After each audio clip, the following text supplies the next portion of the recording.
Hello बच्चों, आइए हम प्रश्न देखते हैं। प्रश्न है हमारा कि नीचे दिए गए कथनों को पढ़ें और सही विकल्प चुनें। हमें दिए गए हैं 4 विकल्प। सबसे पहले तो 4 कथन दिए गए हैं और उसके बाद 4 विकल्प दिए गए हैं। सबसे पहले हम देख लेते हैं हमारी मुख्य अवधारणा, जिसमें हम कथन पढ़ेंगे और कथन के बारे में देखेंगे।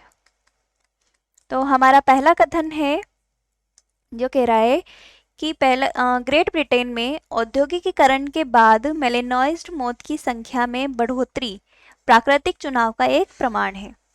तो पहला कथन है, तो ग्रेट ब्रिटेन में औद्योगिकीकरण के बाद जो मेलेनॉइज्ड मौत की संख्या है, मेलेनॉइज्ड मौत से मतलब है कि उस समय औद्योगिकीकरण से पहले एक तो सफेद और काले 2 प्रकार के मौत पाए जाते थे, या हम कह सकते हैं 2 प्रकार के पतंगे थे।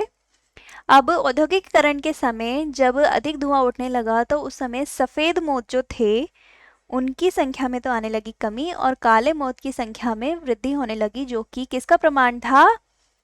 प्राकृतिक चुनाव की वजह से ऐसा हुआ। तो ये जो कथन है ये कथन सत्य है, या हम कह सकते हैं कि सही है।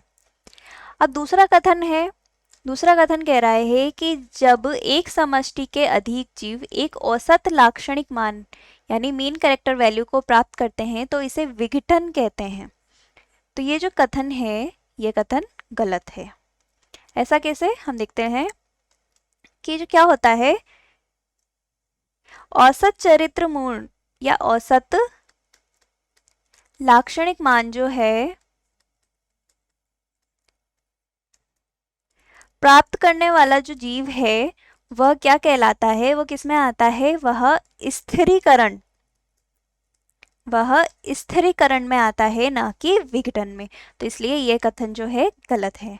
अब हम तीसरा विकल्प देखते हैं, तीसरा कथन देखते हैं। तीसरा कथन है कि एक समष्टि में एलेलिक आवृत्ति के परिवर्तन से हार्डी-वेनबर्ग साम्यता प्राप्त होती है।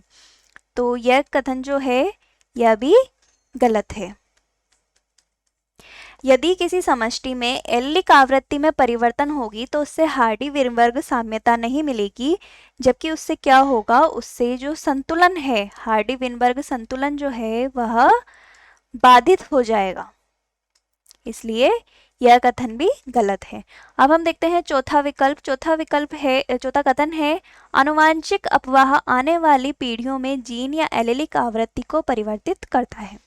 तो यह जो कथन है, जो चौथा कथन है, यह कथन सही है। अब इसमें क्या है कि जो आनुवांशिक अपवाह होते हैं उससे क्या होता है, जीन या एलेलिक आवृत्ति जो होती है वह परिवर्तित हो जाती है। तो ये कथन सही है। अब हम देखते हैं हमारा पहला विकल्प है केवल सेकंड सही है, तो ये विकल्प गलत है।